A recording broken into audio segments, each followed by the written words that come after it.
Oh my God, I think we're live. Hello, everybody. Welcome to the Billy Cast. Because Chris and Will are not here this time. They're both playing, I assume, Halo Infinite, like everybody else in the world. Welcome everybody. We are here to talk a little bit about D&D with these awesome people, and Colin whenever he shows up as well. My name is Billy. I've always helped out on the CHRILLCAST. I've been an official member a couple times. But besides that, I run Tales of Initiative, this wonderful group of D&D players where we are recording and putting it on Twitch and YouTube, highly editing it with a bunch of awesome people that we recruited from all around the world, and the group gets bigger and bigger all the time. But if you guys want to introduce yourselves a little bit, because I know you guys have seen me 10 billion times.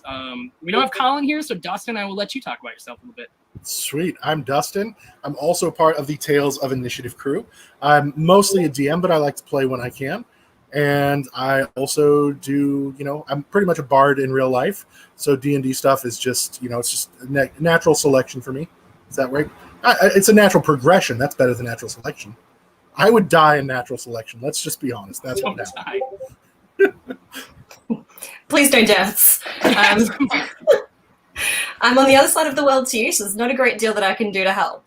So my name's Taylor. I'm also part of Tales of Initiative. I'm relatively new to Tales, loving it so far. I'm part of the writing crew. I'm a DM myself, creating a homebrew world with some friends, so I am new to this whole D&D world, and I love it. So excited to discuss more, learn more, share experiences, and yeah. Heck yeah. No, that's awesome. And I am really happy to have you guys aboard. I'm happy to have everybody aboard. I mean, Tales, our group is growing every day. Both of our Discords are getting pretty big now, and it's been really cool to actually be a part of all that.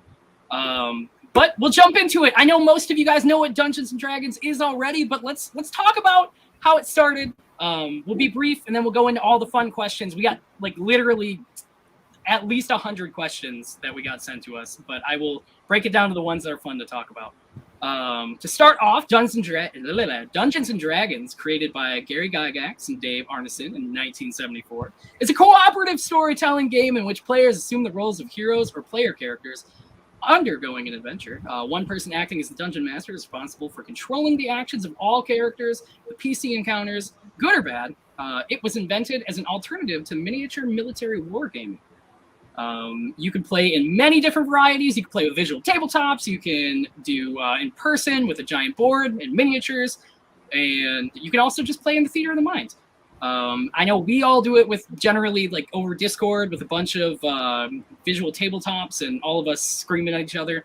But a lot of people do it other ways. And since everything went crazy, virtual is the easy way to go right now. Besides that, it was kind of popular for a while.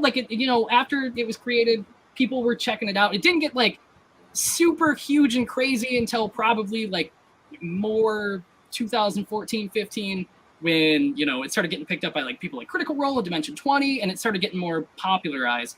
Again, it was popular for a very long time, but that's where a lot of people have seen increases in players.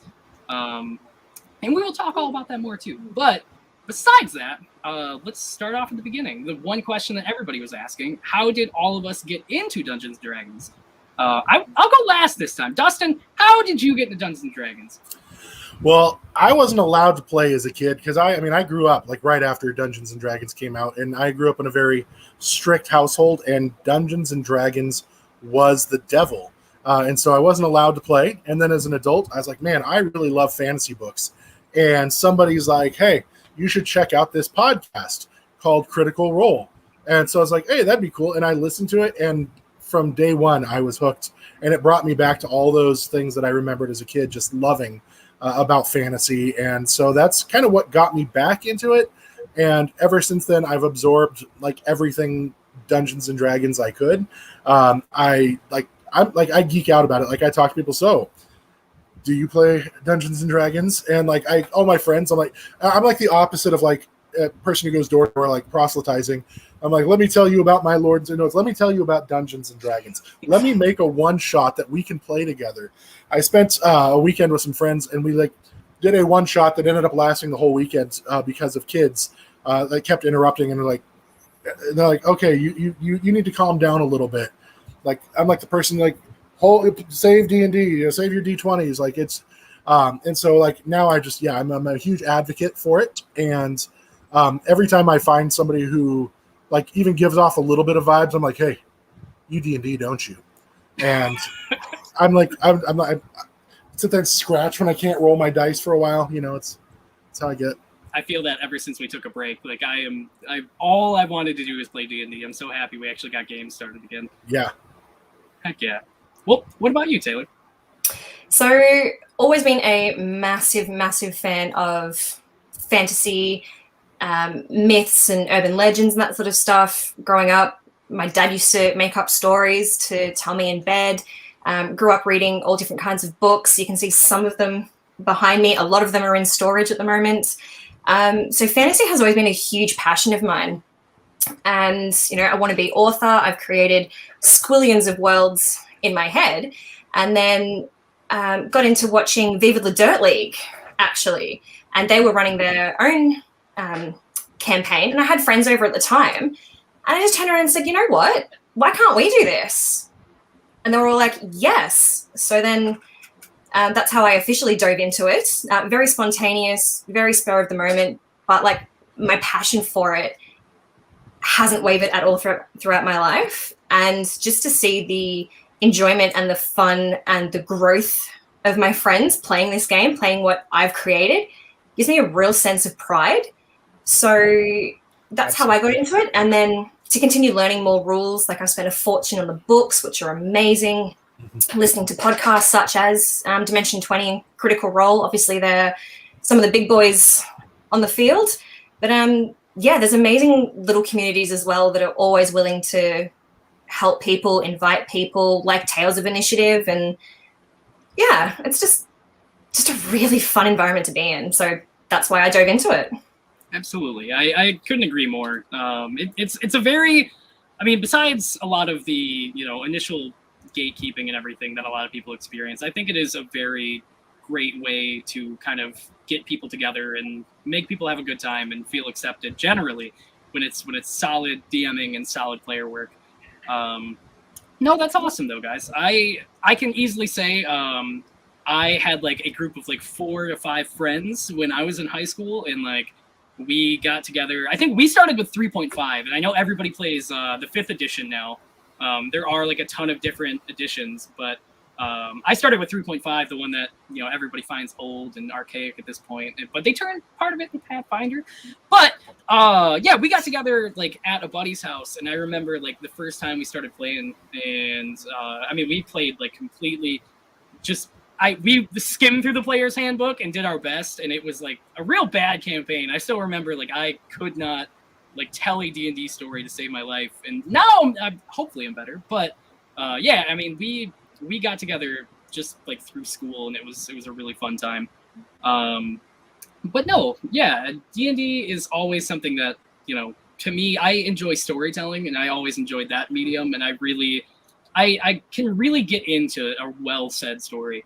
Or a well-told story. But yeah, Dungeons & Dragons has always been that medium for me. Like and nothing has scratched that itch quite as well as being able to kind of mold your story on the go and use improv as something that you can kind of build together with other people. I always like that shared experience. Mm-hmm.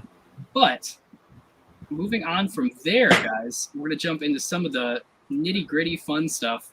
All of you are dungeon masters. I know all of you guys write your own campaigns. Everybody...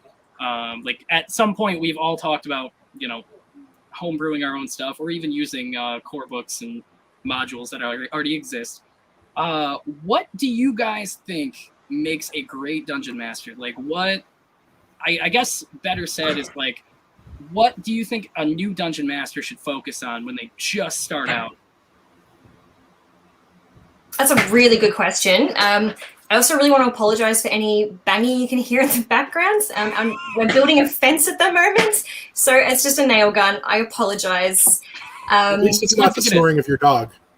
Hey, you didn't even bring him. That would have been so cool. I still have his blanket, but no, he chose to hang out with the other human today. But I'm sure I'll hear him sucking and I'll let him in. I have no problems with that. So that's all good. But what makes a great DM? The there's so many things, and I believe that first and foremost, what makes a great DM is making that commitment, because you take on the responsibility of creating this world, writing a story, improving from personal experience, forking out way too much money on accessories and books, and wanting to have this adventure and this this community around you of friends and family and whoever else wants to play, relying on you and enjoying what you want to do. So I think taking up that mantle makes you a great DM to begin with. There's lots of other little points that I can go on and on about, but I'll let you guys also mention your points. I won't hug up the entire podcast. As long as the DM isn't Billy, you're good. Well, that's wow, Will. That's fine. One time I have the players try to kill each other. Jeez. For me, I think a thing that makes a good DM, especially for a new DM, is yes, rules are important. Like otherwise, the game is just like there's not as much point in playing the game if you're not following some semblance of the rules. But don't stress that you know all the rules when the game first starts. It's more about the most important thing in new DM is getting basic systems like initiative and skill system down. Yeah, but having fun, like having fun together, realizing that your job as the DM is not to beat the other players. Like you don't win D&D by like killing your players. Like, yeah, I'm the DM and I won because I killed everybody. And the players don't win D&D because like they frustrate the DM. Like when you win D&D, it's because everybody's having fun together and you're enjoying what you guys are doing. Whether you're doing a module that somebody else has made, whether you're doing a homebrew, whether you're playing characters that you've made up off the top of your head, as long as you guys are having fun together, that's the biggest step. Because there's different types of DMs. Like different people want different things out of a campaign. Some people want dungeon crawl, combat heavy, just go, go, go, go, go, go. Some people want that like that critical role type experience where you have this deep immersive role play and know what you're getting into. That's why I think we'll probably talk about session zeros or something like that later. But that's why that's so important when you go in together. Make sure you know what the expectation is and make sure you guys share an expectation of what to experience in the game. Yeah. Have fun. Exactly. But yeah, as a new DM, don't worry so much about getting everything right. Rather, take the time to learn as you're going, but just make sure you're not trying to just screw everybody over because it's really no fun when you railroad everybody else because you create especially in like a homebrew situation, you spend a lot of time as a DM creating this world or this world for them to play in. Let them play. Like you don't want to force them to do stuff just because your feelings can get hurt. Like for me. I'm going to ask you this real quick, Dustin, before we jump over to my experience with it. How far do you consider railroading? Like how far, like when we say railroading, like for everyone at home, that's basically telling a linear experience to get from point A to point B. But I mean, when do you think it's going too far? Like when do you think railroading would necessarily not be something to do? Like I know you're trying to get your players going somewhere, but when do you feel like their experience stops? Like when do you draw that line, I guess? What would you say? I guess for me, like obviously when I'm preparing a campaign, I have things I want them to do. But I give like side quest type things that are available, but they're not required. Just like in any video game, like a Final Fantasy type video game or any more modern games where there's these side jobs that you can take. You may find some cool weapons or some cool gear or things like that. They're not required. You don't have to go do those. And so I don't want to be like, look, I spent 5 hours preparing this little town. You better go here. Like, I'm not going to make you have to go here. I'm not going to say, you have to go here. If you say, oh, I want to, I found this, like, say, for example, you find like a message in a bottle that has this information about this player that you're planting a hook for later in the game. You're like, hey, when you get closer to this town, this is an area where you can go, blah, blah, blah. But for now, you're in this town. If players want to go, hey, let's go check out where this town is, like, but you're not done in this town. I'm not going to make you stay in this town because there's things you need to do. I'm going to find a way as a DM to incorporate, okay, well, the stuff that you didn't do here that was part of the story is going to now have consequences. later on because there's something here that you were supposed to discover that was going to help you later on. I'll find a way to reintroduce that later on, as far as like what I wanted them to discover. They'll still get to discover that. I'm not going to be like blah, blah, blah, but there may be like a negative consequence to discovering it. Maybe something else has progressed in the story that they would have discovered and been able to put a stop to that makes it maybe a little more difficult, or a different encounter, or maybe a beloved NPC gets killed because they didn't take the time to stop the demon horde invading or whatever, So I like to let them kind of dictate. But yeah, there's main points of the story that if they're just completely ignoring it, I will introduce, I guess, natural consequences within the game. Like when you get a murder hobo mob, murder hobo hob. I don't even know what the hell that is. Murder hobo mob. You're going to have towns guards, and if that doesn't stop you, you're going to have like more army kind of thing. There's natural consequences and ways to keep them on track without forcing them to do exactly everything you want. Yeah, I wish I could add more in terms of what you guys were talking about with being a good DM. I really boil it down to just basically telling a good story and making sure your friends are having fun while playing it. Like that's one of the biggest parts of D&D, in my opinion, as well, is like getting a sense before you start the game and getting a sense of like what your players are comfortable with, what your players find fun. Because like, again, like for some players, they may not like a high seas adventure, and like some people may just want to be like straight high fantasy, or some people may really enjoy killing every single person that you ever put in the game and be murder hobos, which a murder hobo is everybody who kills everybody. But everybody has their own play style, and I feel like that's really important, and something that like a lot of people don't bring up when they're coming up with like a game with friends, is like you want to figure out what your friends are into. You want to figure out if everybody at the table is comfortable doing that, and like playing off their interests and writing a story or using a module based off what everybody's ready to play. Yeah, absolutely. And going off on that, finding out what your players want to do and what they want to achieve, it's all about communication as well. Like, yes, the DM has complete control of the game, dice pending, but it's also about what the players want. So I think communication also makes a really, really good DM. You need to be able to speak to your players and go, all right, is there anything in particular you want to encounter? Do you prefer the role-playing side? Do you prefer solving puzzles or combat, or a collection of all three combined? What do you want out of this game? And then being able to implement that into your story, but also finding out what they don't want. Like, what do they want to avoid? What situations are they uncomfortable with? So you're not putting them, even their characters, into a situation that the player doesn't feel comfortable in.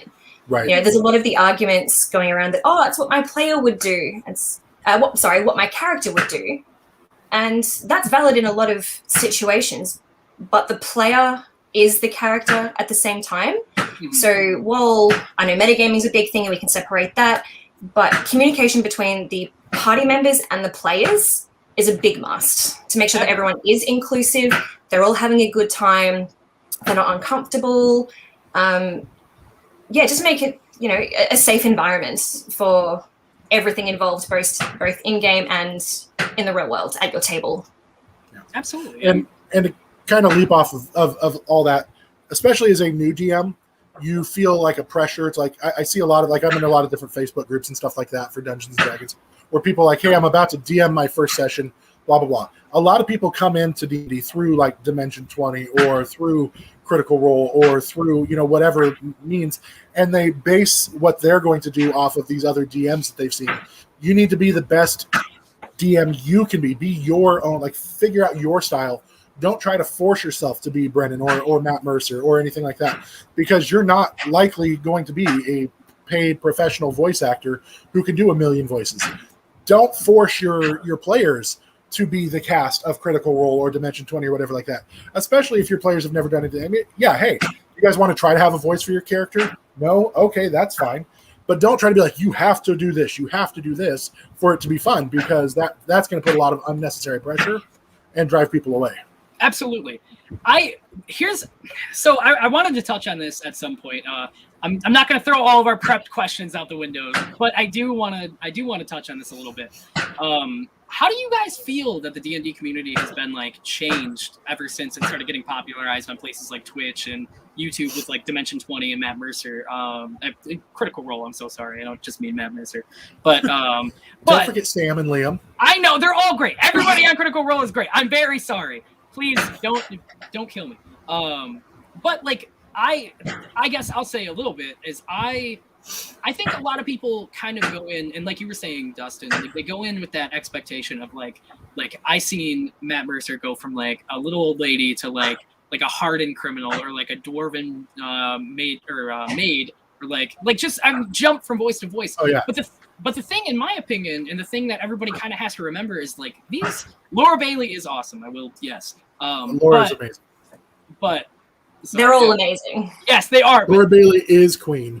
Mara, yes, they are absolutely. But I think it kind of gives an unreal expectation of like they are voice actors. They are actors who do this for a living. And that's something you got to remember when you see these people like portraying this community, because it's awesome and it's really cool and it's engaging, but they're practiced with it. And that's something that like new DMs, I recommend you take some time and like figure out your own way of going about things and telling a story. And don't be nervous to like try a voice out, with respect to the voice you're doing, but trying to make it something that's like your own thing, and don't worry about what like Matt Mercer does or what Brennan will. Again, like you said, Dustin, I agree with that completely. But what about you guys? What do you think? Like, what do you think that has done for the community? Positive or anything in between? I think on the whole, it's been positive, and it's funny because then you get like people who like have been around since the beginning, and they have this like hatred for Critical Role and Matt Mercer and stuff because people have put that unrealistic expectation that everything Dungeons and Dragons has to be like them. And so then there's people who do come in new feeling like, yep, JC, exactly. Absolutely. They put this they're like, oh, Matt Mercer, they call, I think it's even called like the Critical Role effect or the Matt Mercer effect, where you put your group in this box and again, kind of talk about how you feel like you have to do this stuff. And so I think on the whole, it's been extremely positive because it has brought D&D back to the forefront. I think it's also, as anything does, any new movement, it creates people who like it has to be the old way, or you're stupid if you play 5e, or if you're not doing Pathfinder, or you're not doing, there's people who try to source or force you into specific styles. I can't learn this way or whatever, that's going to be a given in, anytime you introduce a new element in any category. You can say sports, you can say religion, you can say D&D, you can say Nick Cage, sponsor us, please. Go for it. But man, when you look at like people like Terry Crews, people like Vin Diesel, people like Joe Manganiello, these super sexy dudes, right? Who are playing D&D. You guys hot, you got hot girls playing D&D. Like, it's like, this was nerd stuff back in the 80s. It was like, you watch Stranger Things. It was weird looking little dudes like hanging out in their basement of their mom's house with miniatures. And now it's popularized, it's mainstream. You get some of the biggest names in Hollywood and on TV doing it. Yeah, it's been a hugely popular improvement, I think. And it revitalized the game, introduced it to a whole new crowd, and has made just nothing but positive strides, I think, for the most part. Absolutely. I agree. Yeah, I agree with a lot of that. Some players and DMs can fall under, as you said, the Mercer effect, where they feel like they have to know the backstory of every single person in every single town and village that they create. It's not possible. Like, I'm new to D&Ds, and I started listening to Critical Role to help learn some of the rules, find out what I could and couldn't do, what was popular, because I wanted to get an understanding of what was going to be expected of me. And admittedly, I fell down that rabbit hole of I need to be way up here. And so I put myself under that much pressure that I found that I wasn't able to enjoy parts of my sessions as much as I wanted to, because I was putting too much pressure on myself. Mm-hmm. And my table were like, Taylor, relax. Like, we're all learning. It's fine. And I can't do accents. They come out. You do a great Not Australian, intended. though. Oh, thank you. Are you from Australia? That's wild. on Oh, point. is that what you think? Thanks, guys. Weird. Yeah, no, you're killing it. So yeah, like I can't do accents. I try, but I'm much better at imitating. You know, some of my friends call me a lyrebird. Doesn't mean I can do accents, but I can do other sound effects. So there are more ways to get your sense of purpose and different dialects and emotions behind speaking as NPCs than just accents, because there's tone, there's pitch, there's speed, all these different kinds of things. So you can't do a Scottish to a French accent in a click of a finger. Doesn't matter. If someone's a more shy person, you speak slower, you speak a little bit more quietly. Mm-hmm. And then if someone's like really loud and boisterous, you're like, yeah, come on, guys, let's do this, let's go. And it changes the air completely. So I didn't do... I don't think I've ever played a loud and boisterous character in my entire life. But no, I agree with you completely, Taylor. I think that is pretty on point. It's funny because the accents that I do, like maybe Scottish, like sometimes it fluctuates between Scottish and Irish. I never even know. Russian, usually okay. Middle Easternish, kind of. But that also sometimes switches into Australian. So who even knows? Like it's about having fun. Like, don't be afraid to stretch yourself and be like, I can't do accents. But don't be like, man, I'm not going to do like. But yeah, it's like it comes back to have fun. Yeah, exactly. And even though I've said that I can't do accents, it's not that I can't. It's just that I'll end up slipping back into my normal voice. Like, you know, I don't have 20 years of voice acting experience behind me, and I'm not familiar with a lot of the dialects and stuff like that. So it doesn't mean I won't try. It just means I'm not particularly good at it. But I will try. And if it doesn't work, I'll drop it and then rely on how I present my voice as that particular character rather than relying on an accent, or, you know, just describe the environment a bit more. So if I can't portray the mood through the people, I'll try and display it through the environment as well. Like, there's more than one way to get a point across. Yeah, absolutely. Yeah. And I've always envisioned Drow as having an Australian accent anyway, so just play Drow always, and you're fine, because they're, you know, the land down under. Exactly. I do want to say I regret to inform you guys that Colin will not be making it, but he sends his best regards. So thank you, Colin. We love you, and I hope you're okay.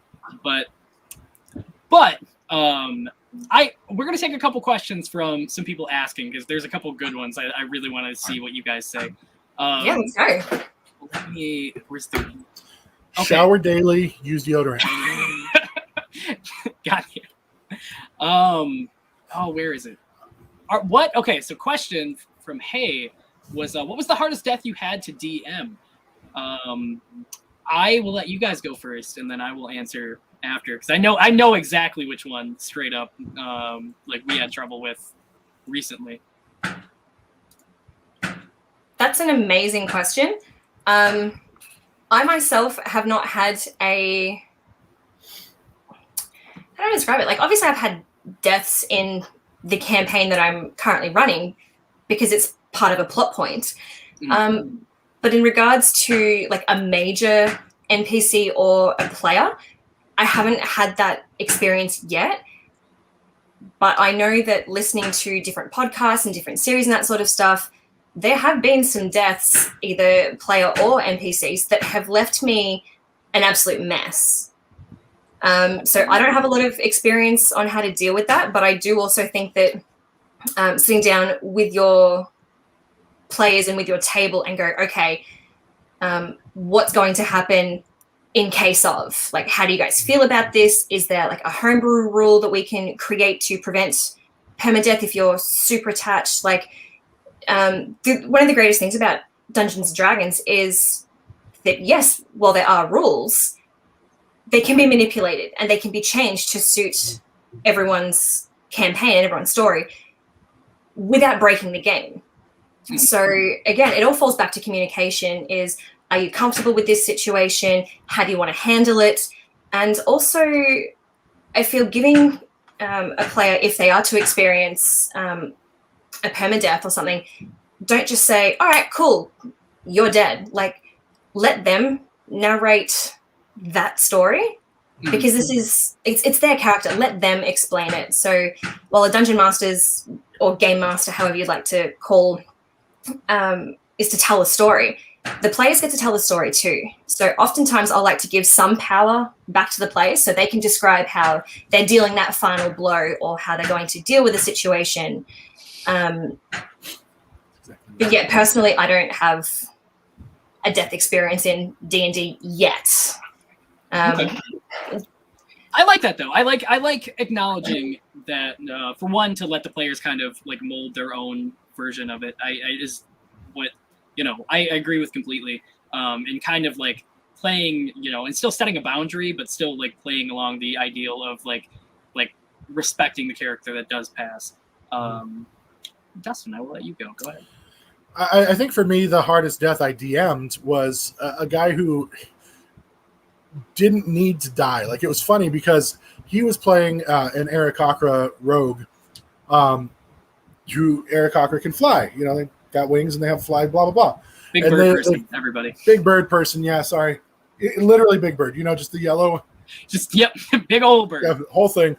And they were fighting a shambling mound. And the shambling mound has no range attack. It's just this big, swampy, bush-looking thing that crawls through swamps. And for some reason, he decided to, like, land next to this thing and fight it. And, like, it just destroyed him. And I was like, bro, you can fly, and he couldn't reach you. You literally could have just killed this thing by yourself, just staying out of, like, and it's just like, and it's like, he's like, yeah, I know. I'll create a new character. And it's like, no, it's still early enough in the campaign. I don't want any of your characters dying off. But it's like when they, like, when it's through, like, silly things, you know, like where you could have flown and you didn't have to land and you did. Yeah. I know there's a question about DMing, but as a player, my hardest death was, like, character I played as a bard that I just grew so attached to that, like, when he died, I literally went through the stages of grief. Like, I was in denial. I was angry. I was bartering. Like, I was like, no. We've got to find a way. Like, it really hurt. And for, like, no joke, like 4 or 5, like a week, something like that, I was like, in my head, I was like, I can't believe he's gone. I didn't want a D&D. I was like, he's gone. How has this even happened? And, like, it's hard. Oh, no, absolutely. You threaten the DM after, try to fight him. Yeah, you're like, I will cut you. Yeah. Yeah.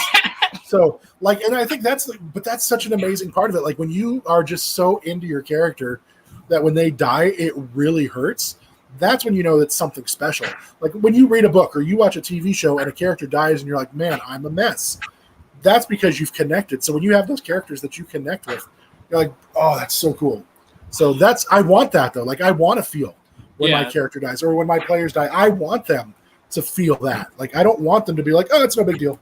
Yeah, it's emotional depth. It's connecting to the character and, like, you know, almost like projecting your, like, mentorship on that. Like, it's something that, you know, follows through a lot. And I think that's something that a lot of people kind of have to build when they are DMing, is NPCs that are like so relevant that they feel like they're part of the family. And I don't know. I agree with that. Like, I really like getting emotional depth out of my players, and I think that's one important way, is building a character that they can rely on and then taking them away swiftly. I feel terrible about that, but especially little children characters. Yeah. I will tell you guys, I had the one play, like, there's 2 deaths that I talk about, but the first one was a little less recent. I think it was about a year ago now. It was a game that my wife and one of our season 1 players, Justin, was playing in, and actually another player joined in after. We kind of rotated some players in and out, but we had a table of like 5 people, and he was playing a cop, and his name was HR, and he was like a clockwork teddy bear, and he got basically put into this body. He was like a human, and he got like soul trapped into this teddy bear, and he was like the captain of the police force, and like it was just like a big joke character. It was a very fun thing. Like, everybody was like having a good time with him. Like, he was like the dad of this game. Like, he would just like pick him up and like take him to different crime scenes and stuff, and they'd all work together to figure it out. And then, like, we got into this big fight where it was like it was my wife, my friend Justin, and this other player Brian, and they were all fighting this big golem in the park, like this ginormous like golem made out of like kegs, pretty much. It was crazy time, but during that fight, I was rolling so well against the players. Like I was like, all right, I'm gonna have HR jump in, and he's gonna help them out. And then, like as we were doing that fight, like I started like rolling nat 20s against HR. And at first, I was like, I can pull it back and let it be something that's like he gets away unscathed, or he gets away like with a little bit of life left. But I was like, man, I wonder what they would like, how they would react to this like mentor they've had for so long, just getting like annihilated. And that wasn't the plan. But again, the golem just kept on rolling high, and like by the end of it, it just completely took him out. I remember like my wife like in tears, like Justin, my other friend, like in tears, and I felt so bad for the rest of the day. But like my wife still talks about that to people because she's like, she feels like she lost a friend, and it's one of my, I don't want to say it's one of my favorite experiences, but like you feel good as a storyteller when stuff like that happens. But yeah, and the other one is season 1. I won't get too into it, but I've had a bunch of players try to kill each other at this point, and it's pretty wild. Just a wild time of accidental murder and betrayal and friendship gone wrong. Super fun time. Judith Snow. Judith. Murder. Oh god. All right, let me see, guys. I know there's some other cool questions. What will one of our awesome, well, part of the Krillcast, the other part of the Krillcast, Will asks, what was the most disappointing moment you've DM'd? And I think along creating an awesome NPC only to have them killed immediately or missed entirely. What moments do you guys can think of off the top of your head where you've been like you've set up something really cool and then you're like, oh no, like what? Why did you just pass this up? Yeah, guilty of that. Every moment ever as a DM, honestly. Oh, this one cuts a little bit deep. So the campaign that I'm running is a complete homebrew. We've taken bits of inspiration stuff from everything else, but mostly it's homebrewed. So the idea that I have is travel the world and essentially restoring the balance. Trying not to give too much away for spoilers, but I had them set up at a coliseum where they were going to learn some vital information and also kick off their money making so that they can upgrade their weapons and buy scrolls and that sort of stuff. But the way I had originally planned these two coliseums to go was they were essentially kidnapped and then forced to compete in the first arena or coliseum, and that was going to kick off the story. So, sorry? Hunger Games style? Like, almost. Yeah. So they managed to escape, and then they've gone to a city, they've started some side quests, and then as they've gone on to the second one, my inexperience as a DM itself, I didn't portray what I wanted correctly. And I had them meet a vital NPC, and just in the spur of the moment, role playing and, what I wanted to do and the vision that I had in my head was this is going to be a stealth mission. They're going to do this. They're going to save this. It's going to be amazing. But I failed to realize that their experience already with the Colosseums was negative. So they didn't want to compete. They weren't interested in going there. And because I didn't set it up as a public area that was like a legal arena where people could go and gamble and choose to compete and sign up if they wanted to, they were just like, no, this is bad, screw it, we're out. So they ended up killing a bunch of guards. They freed all the beasts. And I was like, okay, well, cool. I'm so sorry, Tim. It's so bad. I was like, whoops. And that was the thing. Like, it was just my inexperience. I didn't set the right tone for what I expected to happen. And again, what's in my head is not what's in the player's head. So that was sort of a little bit disappointing, but I've had time to reflect and I'm like, okay, I need to drop bigger hints or when I'm creating my notes and actually planning out these sessions, I need to be really careful on how I word what I expect or what I think is going to happen without obviously railroading it and going, no, you have to do this type thing. So, it's pretty much blown my entire campaign because I was like, they're going to get some experience. They're going to do this. They're going to get lots of money. They're going to create a name for themselves, and this will open up doors for them. And they were like, nah, costumes are bad. Screw it. We're done. Not dealing with, don't want to know about it. And I was like, well, that was how they were going to get to the end of my session, like the end of my story. I can't do that anymore because they're not interested in doing that. So I either have to reflavor how they view it or think of another story, which I'm completely cool with because what they've said and what they've chosen to do has also given me inspiration and other ideas that I can also then go and play with and create a more immersive world of what they would like to do. I think you touched on a lot of really good points because one of the parts, again, I mean, for everybody that hasn't played D&D at home, like a lot of Dungeons and Dragons is improv. I mean, like I can remember one of my greatest moments that like we had when we were doing like a fun moment recently. We just had somebody like playing in like a fast food campaign, and like they utilized one of the craziest like items in the game. It was like something that like stuffed people's crust and like put cheese inside of the pizza, and they wheeled this gun from like point A all the way to the final boss, like the big bad evil guy, and like jammed it in his face and like stuffed him to death. I don't know if I can actually say, I hope we don't get in trouble for that, but it was wild. It was super crazy. But yeah, no, not to interrupt. I totally like it. It really is going with what the players find interesting and like and changing the narrative to fit them. And it's tough sometimes because you get really excited about the stories you write, and then sometimes people just pass them up, and they may be none the wiser, but you can always work those story elements into different parts of the story later. That's one of the things. Yeah. Like for me, like when I do a campaign, especially for like a long form campaign, I go into I talk to everybody privately, one-on-one. I'll do like a video chat or something like that, or just an in-person chat where I spend a good hour or so. Let's dive into your character. Let's get to know your character. Let's find out what drives them. What do they want to accomplish? What would you like to see them having accomplished? What's their antagonistic? What's their reason? I go into all this details, and then I come up with for each person, I come up with here's your path in the story. Here's what you're trying to accomplish. For one guy I had in a campaign, it was like he was this paladin for blah, blah, blah, and he was ultimately trying to prove his worth to his deity or something like that. And so we came up with a ultimate weapon type thing that he was going to get at the end of the campaign, but he was going to have to find piece after piece after piece of it throughout the campaign. And that was going to come with, if you've watched Critical Role season 1, kind of like Keyless Aramente, where she had to go from place to place and, gather her strength, kind of thing, something like that. And then at the end, it was going to have to be forged by his god. Like he was going to, when he completed it, was actually going to teleport into his god. His god was going to forge it and give him this weapon.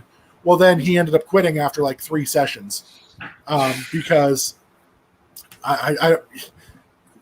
because this other girl that was playing with us, he was like, oh, the game doesn't focus enough on her. She's leaving, so I'm going to leave too, kind of thing. I was like, I just went through like 3-4 hours between the two of you guys coming up with all this stuff. And now all that stuff that I've created within this campaign to be things that we encounter are now relatively useless to everybody else because of this. Another one that's just like a fun little thing, like a one-shot. Well, it started as one-shot, now it's a campaign that I'm doing. There was a high-level bard that they encountered that if they'd said, hey, come with us, he might have been able to be persuaded to join them and help him out. But they're like, nah, he's weird, so they just left him alone. So, weird. Hey, no, the 2 players in the game, we were on the other side of the world, so... We separated on the other side of the world. You were literally like 2 minutes away. But that's on the fine. other side of their peripheral world. But you know what? Sometimes along those lines, the things that you don't prepare for when you talk about improv are the best things. Like something the player does within a campaign that you're like, that's amazing. That wasn't what I was going to do, but now it's what I'm going to do. Like giving a character a dragon turtle egg just because something fun happens. Or, like when they do things that just really like, this is better than what I had planned. Let's embrace this idea instead of what I had planned, because this is what they're into. Yeah. Like the same one shot that you guys are, the campaign that you guys are doing now. I mentioned earlier that I did that for my daughter and her friends for their birthday, and they never even got close to where you guys are at now because they spent 45 minutes chasing rats and trying to break into warehouses because I described that it was there. I just said, there's a warehouse. And they're like, what's in the warehouse? And they went for 45 minutes doing all this stuff. And I'm like, they spent 3 to 4 hours just to get to the dire wolves. And I'm like, you know what? They had fun chasing rats. They had fun because they wanted to rebuild the town's economy. That was their plans. And I'm like, you know what? You guys are having fun with that. Let's do that. So there's those missed opportunities and then those made opportunities because I was flexible enough to say, yeah, you guys are enjoying that. Let's do this. Like, Edgar is a father now. I am. I'm a dad. I'm not in real life, but Jesus. I mean, you're a puppy paw. You're a puppy paw. I'm a puppy dad. He's great. I love him so much. But I agree with that. I know the question was what was like one of the most disappointing moments, but it's kind of rough because like going into that idea, like we had one of the like our season 1 Will, who is the other part of this cast, was playing an orc named Twig, and like I remember I had this story in my head, thought of like how he was gonna like go from point A to point B, and like he totally he murdered like 2 people along the way, and like one of them was like this, and I won't spoil it for everybody gonna watch sooner or later, but he murdered this like important NPC, but I didn't say anything because I was having so much fun with him like interacting with these people, and like his character was somebody that like was more afraid of the inside world, and like I took this moment of like him running into somebody that may affect their future of their campaign, and like I put that guy's daughter in there, and like that guy's daughter was like looking for the father that went missing, and just the interaction changed into something that was so different and so wild, but like I loved it. It was so much fun to be able to like even though I lost this like super fun crazy story moment, it turned into like a way better fun crazy story moment that I thought was way more interesting and added way more because the players were involved in it and like they put their own piece into it. So it's tough for disappointing because like you can spin it pretty easily and make it something really fun. Heck yeah. That comes with that flexibility of yes, you create this world, but you're creating a world for them to play in. Mm-hmm. That's like when you give your kids a present, and all they play with is the box. Eventually you could be like, well, I spent $80 or whatever on this present and all you're playing, but eventually they'll get around to the present. Like, just enjoy the moment. You only get to have these moments. Like, when it's like that, it's pure. Like, right. Like they're not like, oh, you got me this and I don't care about this. It's, oh, this is really cool too. Like, oh, let them enjoy that pure moment. Absolutely. I'm gonna make this question really quick because I just want to see what you guys say. Hang on. Actually, it was in the comments and I gotta find it. There's so many. Keep asking questions, everybody. If you really enjoy talking about things, I will totally bring them up. But I have to scroll up and figure it out. I believe the question was, it is. What is your favorite race to play when you are playing as a character or as a player? I love me a tiefling. I just love tieflings. They have like this misunderstood background. Everybody just assumes because they're, they look like devils that they're bad. Like that's the whole rap of the tiefling. And so it's fun, like overcoming that adversity that as a race they already face just because of that. But also they have high charisma, and I'm generally a fairly charismatic person myself. And so it's fun just to go do things like that and just to embrace that. Absolutely. Yeah. So I've, again, new to it, but it's so difficult because I find it hard to pick a certain race because they all have their strengths and weaknesses. And there's always so much lore behind them. So like I'm playing a drow at the moment, and I've incorporated and acknowledged that, yes, I'm going to have, or Yuri, my character, is going to have disadvantage in sunlight. And I think it's going to be fun. It's going to add a twist to gameplay and what she's going to be able to do and perceive. But also, I really like how Dungeons & Dragons have taken away from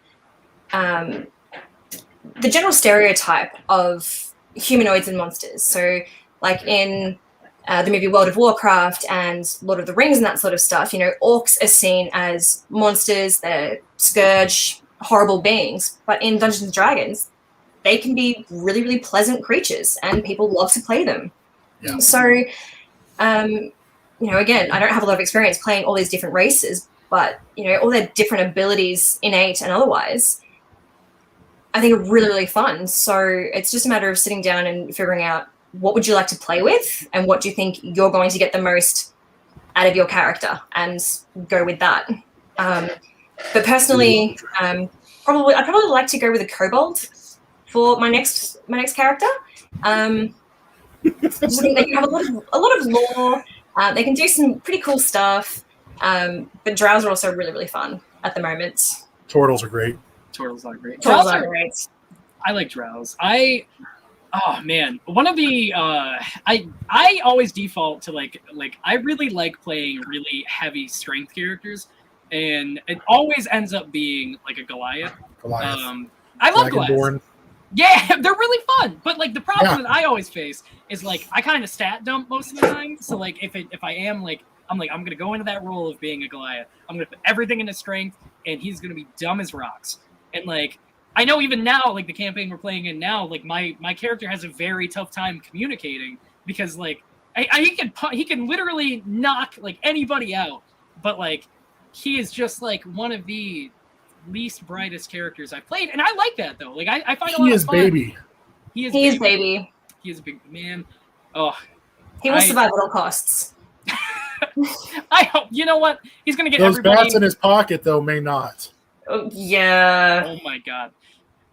We're gonna roll over to the next question, everybody. Let me see. Well, actually, you know what? I had one. It's not asked by players or the commenter. Jesus, people that are saying things. Chat. Chat. Thank you. But yeah, I got you, Ben. I do have one that I generally wanted to ask, and I know a lot of people were kind of wondering it, even in like the Tales public and everything in between. What do you guys think about, what would you say to new players joining like D&D and like getting into it for the first time? What advice would you give to them? You can go first if you like, Dustin.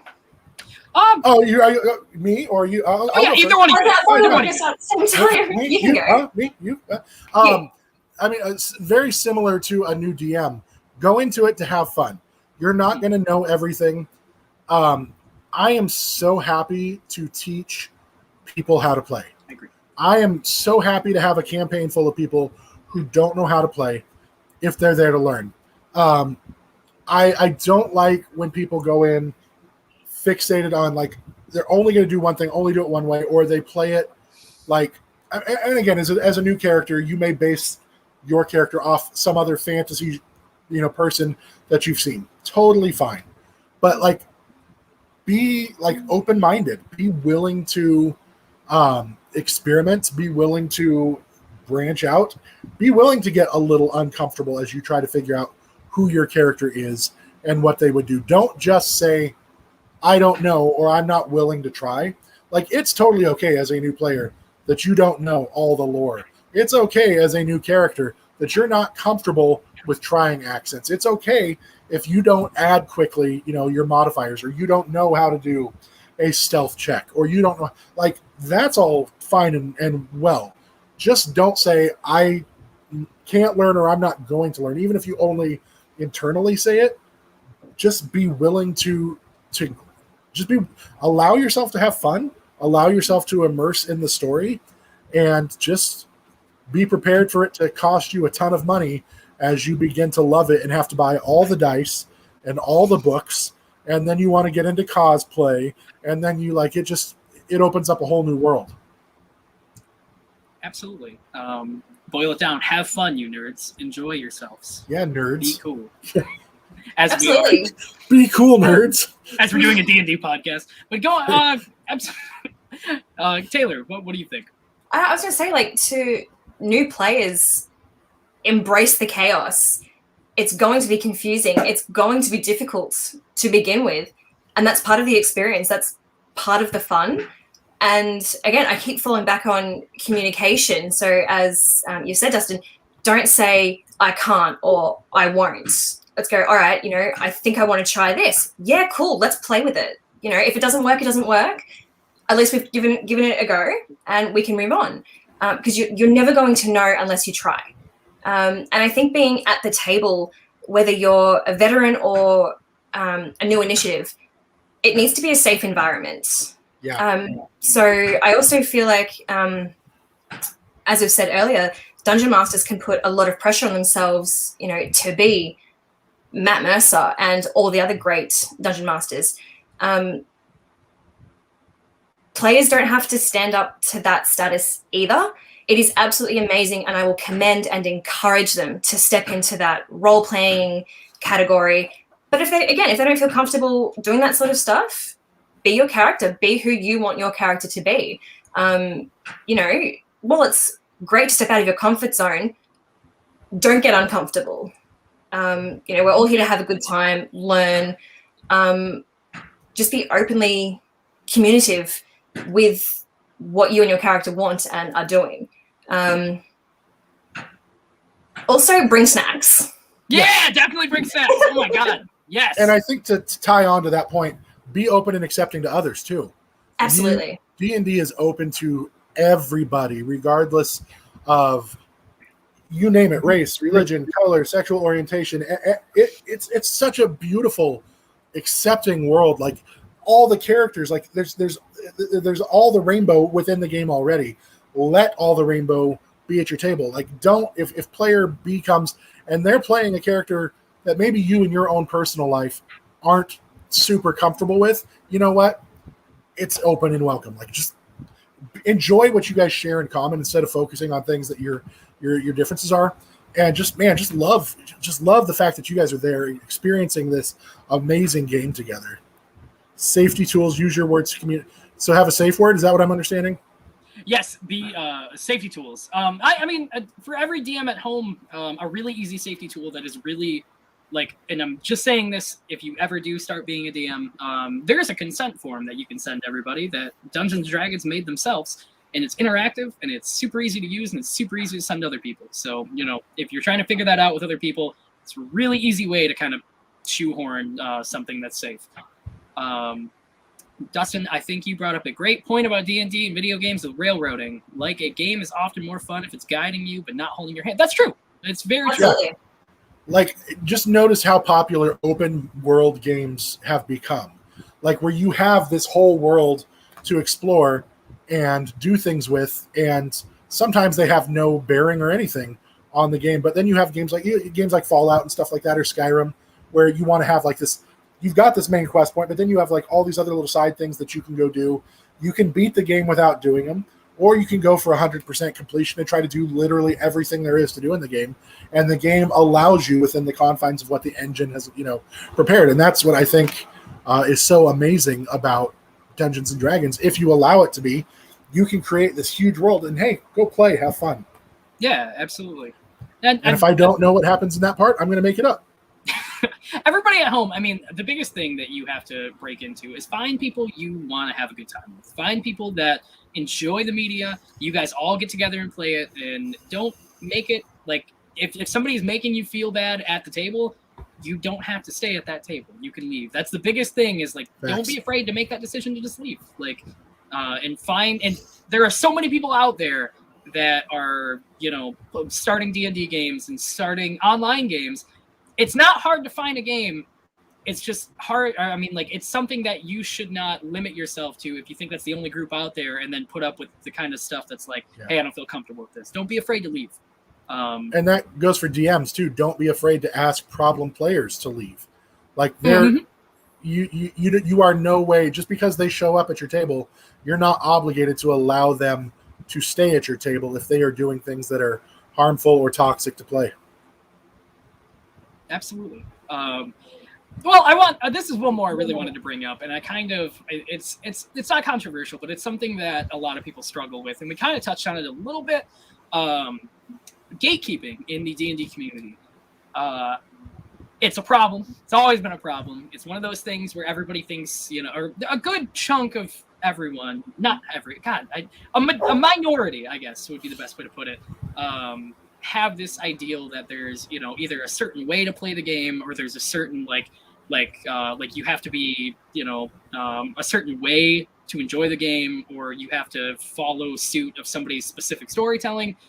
What do you guys think about gatekeeping in the community? What's your opinion?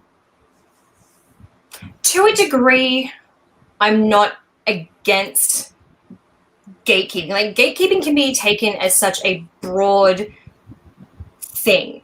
I think, like, if you have a particular campaign, or you're uncomfortable with particular elements of a story, you can gatekeep and say, no, I don't want that in my game. I don't want that at my table. Mm-hmm. But I also feel like you can't just go, because I'm not comfortable with this, or I want this, I'm going to force it on others. So just saying, for example, no, you can't play at my table because you want to be a tiefling, that's just an outright bad move. So there are limits to gatekeeping. And I feel like because gatekeeping is such a broad term, that it can get categorized and labeled as a bad thing. But gatekeeping can also be like a way to set boundaries. Absolutely. As well, if we want to look at it at a different side. But gatekeeping is going, no, you can't play because, you're only going to be able to make it every 3 out of 4 sessions, or no, you can't play because whatever. It's not inclusive. It's not what D&D is about. And that kind of gatekeeping should not exist. But rule setting, absolutely. So I think more kind of what you're describing there is screening or something like that versus gatekeeping. At least my understanding, like, of gatekeeping is more like what you said. Oh, you want to play a tiefling? No. Or, oh, you only play, blood of this version or whatever. But it's, again, going back to it's totally okay to say, no, you can't be a part of this game because you're a creep that makes people uncomfortable and all you want to do is overly sexual role-playing. Or you're a racist who, like, literally makes people uncomfortable. Or, I'm sorry, you can't play, if you're only going to show up every 1 out of every 4 sessions, I'm sorry, this isn't the game for you. That, in my mind, isn't gatekeeping. That's just screening for your table. Yeah. When you make... That's probably my lack of knowledge of that situation. Yeah, but totally fine. It's okay to be wrong all the time, Taylor. It's fine. The meanest thing ever. No, go on. Yeah, wow. Gatekeeping is, again, in my mind, it's more when you make a reason that somebody can't be there who normally would be fine to be there. If you're like, oh, I'm going to make it so you can't play the game by, like, I'm going to set a time that I know you can't be there, that's gatekeeping. Or if I'm going to limit what you can play and say you can only... Now, and again, there's exceptions to rules, like, hey, I'm running a homebrew campaign where this is the guideline. Everybody's going to fall into these categories because that's the story I'm running. You can't be, well, like, can I be this? No, you can't be that because that doesn't fit into the world I've created. That kind of goes into the session 0. But just not allowing somebody to do something or not letting them be in because it just doesn't fit your version of how you think D&D should be played, or I don't want you to play because you're too new and new people aren't allowed at my table. I only allow people who've played for 5 years and who only people who play Pathfinder are allowed at my table, or only people who play 5e or whatever. When you make D&D inaccessible to somebody who wants to learn to play or whatever, that's not okay. Like, it goes back to my original statement. It's open to everyone.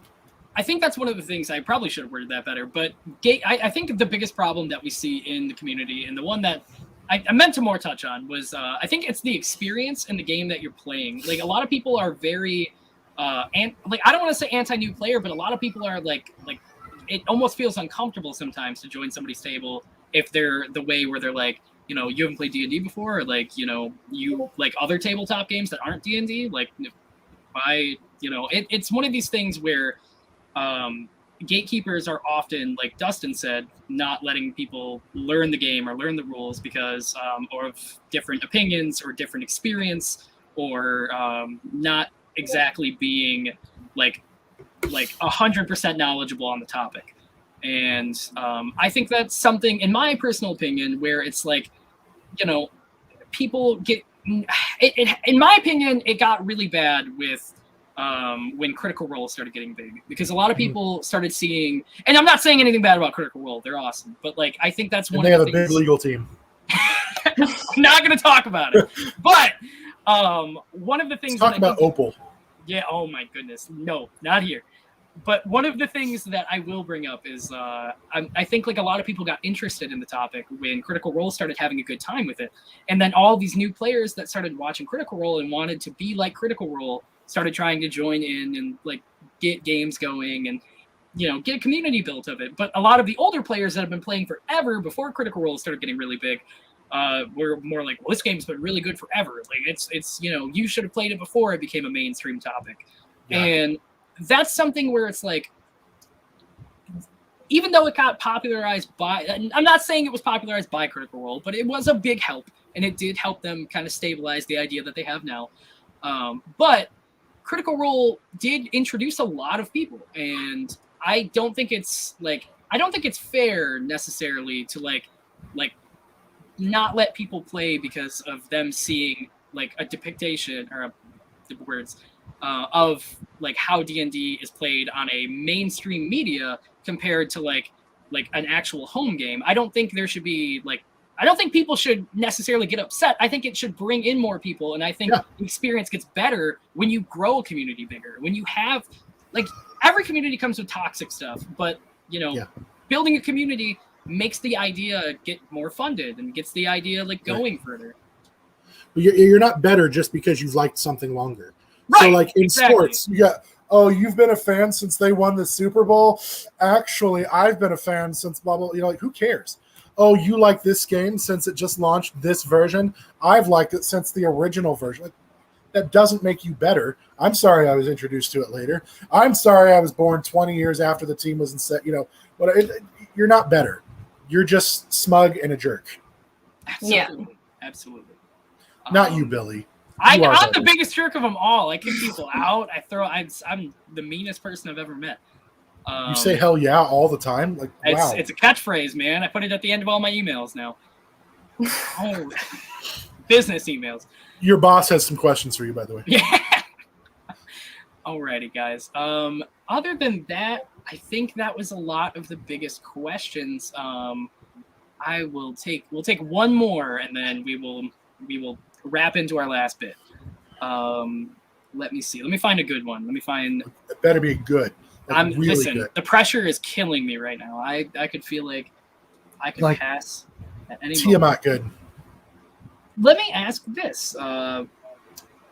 What do you guys aim for when you are playing D&D? Do you prefer combat, or do you prefer role playing more? That's a really good question, because I think a lot of aspects fall into each other. So if you're, wanting to solve puzzles and role play, but you have a situation where you need to be in combat, you could probably take a step back and role play and work with the environment and say, all right, rather than, swinging my sword at the creature, I'm going to, throw a grenade at the cliff or something, and like utilizing different things and being able to role play with not only your character and the NPCs around you, but also the world that's been built. Mm-hmm. So you can still have that. And it's also really, really fun when players come up with ideas like that, because it blows the dungeon masters away. It's like, okay, cool. Now that's not what I was expecting. How am I going to do that? So then the DMs get something out of it, and they get to improvise and they get to play with that as well. But again, it all comes down to communication. And, if you're in a combat heavy campaign, speak to the DM and go, can we try and implement some of these? Or maybe we can only deal X amount of damage by performing certain tasks, like pressing a button or turning on a switch, breaking a shield type thing. Like what you do in games when suddenly bosses have shields and you have to start shooting at something else. Just like at session one, sit down and go, okay, I really want to explore this, or I really want to do that. And all DMs are great DMs, but being able to sit down and then go, okay, we want this, this, and this. Let's categorize it so we can implement all elements to make sure that everybody at the table is getting what they want. Absolutely. So yeah, I'm a huge fan of puzzles and role playing, and I love a good combat as well, especially if it's an enemy that I haven't encountered before or my character hasn't encountered before, because it's just fun. It's exciting. Yeah. So personally, I like everything, but communicate with the table and the DM to make sure that you're going to get the most out of the campaign as well. Yeah, I did, Chris, by the way. You watching. And Taylor, I love how quickly things just escalated for you there. You're like, you could swing a sword at him, or you could throw a grenade at the cliff. Like, it's swords. Like, obviously, that's just the next logical progression from sword is grenade. Absolutely. And grenades can be improvised, so I'm totally down with that. I just love that. And I agree with you 100%, like a mixture of both. And it also partly depends on how big your party is that you're DMing for. Combat is fun and can be really exciting. But if you have like 8 players, combat can take forever because you have to then make monsters that are challenging enough or have enough bad guys on their side to make a fun fight. Because if they're just marching over everything with like single round combat, you're like, well, that's stupid because that gets boring. But also as a DM, you can only describe combat so many ways before it's just like you're just saying the same thing over and over again.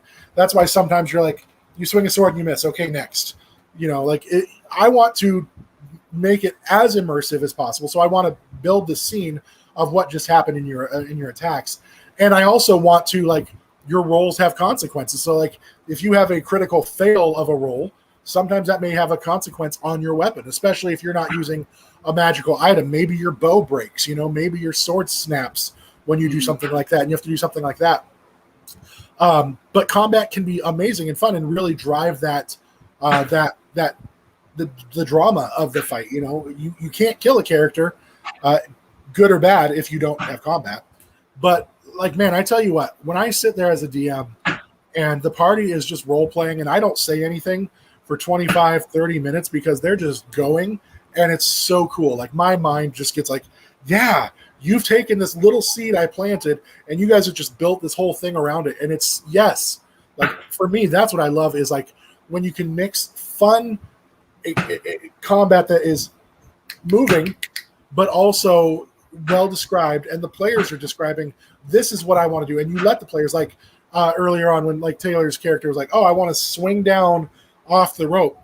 And yes, the rolls have consequences, but if it had worked, it would have been really cool. And the fact that it didn't work was still really cool, because then it made a obstacle that she then had to overcome. Whereas if you just describe hack and slash and all you do is monster, monster, monster, monster, there's room for that. Like, you can do campaigns where you're just, I played a campaign one time where we were all level 20 characters and we were working our way through the 7 devils or the 9 devils of the hells or whatever, working your way through each one progressively, like with no long rests. Like, yeah, role playing in combat. And you do an amazing job, by the way.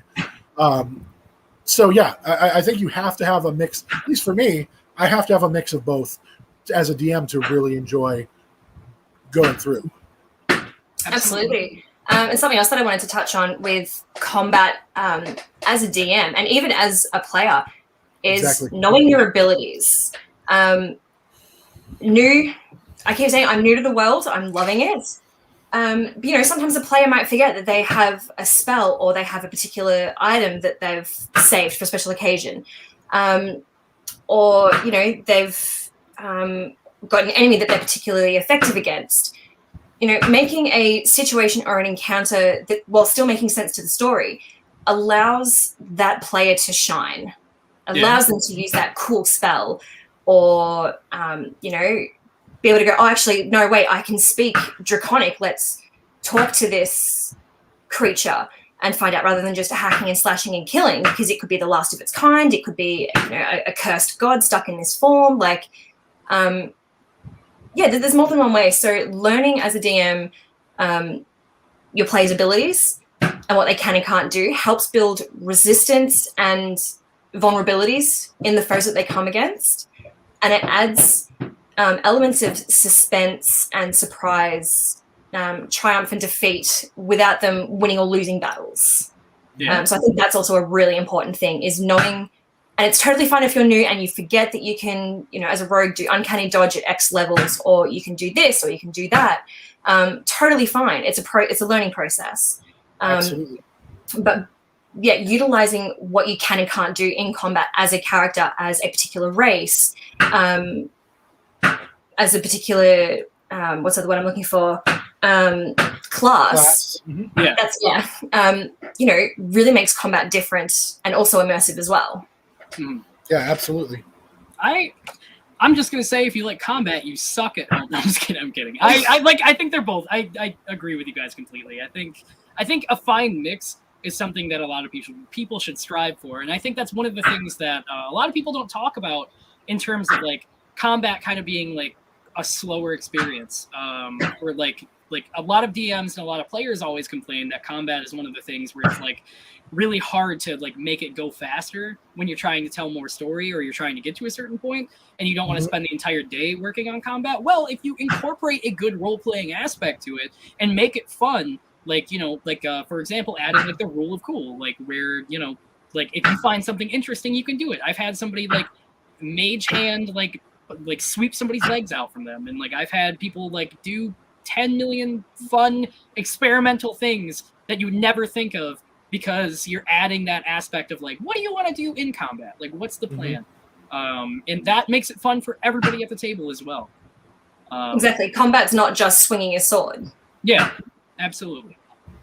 Alrighty, guys. I think we answered about all the questions we can. I know we are running over the hour a bit. We would stay on a lot longer if we had the opportunity to do so. And I know a lot of you have asked very, very awesome questions.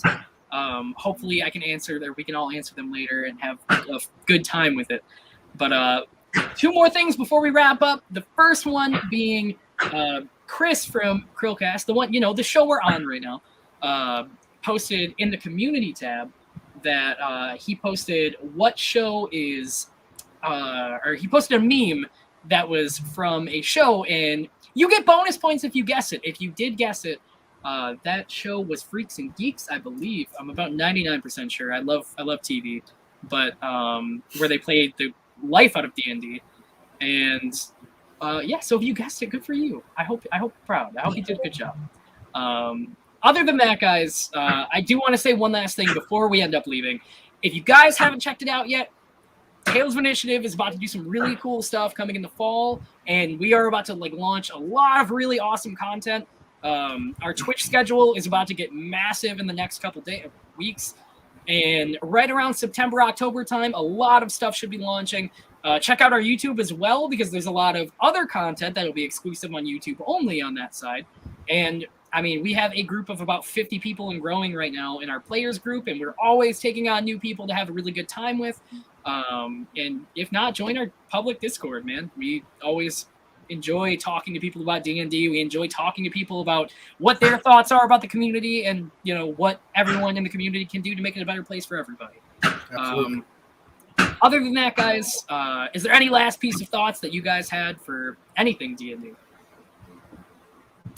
Enjoy it and accumulate all the dice. Yeah. Just have fun and don't be afraid to immerse yourself. Like, you don't have to, it's so cool because it started as this nerdy game of people hiding in their basements, and now it's like free to everyone to enjoy. So enjoy it, please. Absolutely. Well, that will wrap us. I hope everybody had a really good time out there. I know we really did, and I want to thank Chris and Will for letting us come on here and talk about D&D. I know we didn't cover every single question, and honestly, if we had a lot more time, I would love to really go in depth on a lot of stuff. Like, D&D is something I know all of us are very passionate about, and something that, we hope we can share that passion with you guys when we actually launch in the fall. If you haven't checked this out, again, go check out all Tales of Initiative stuff, and yell at Colin from Dwapod whenever they launch for not showing up for us today. But other than that, everybody, I hope you all had a really good time. I hope you guys had a really good time, and I am Billy, and I am out, and all these guys too. Thanks, everyone. Bye. See you guys.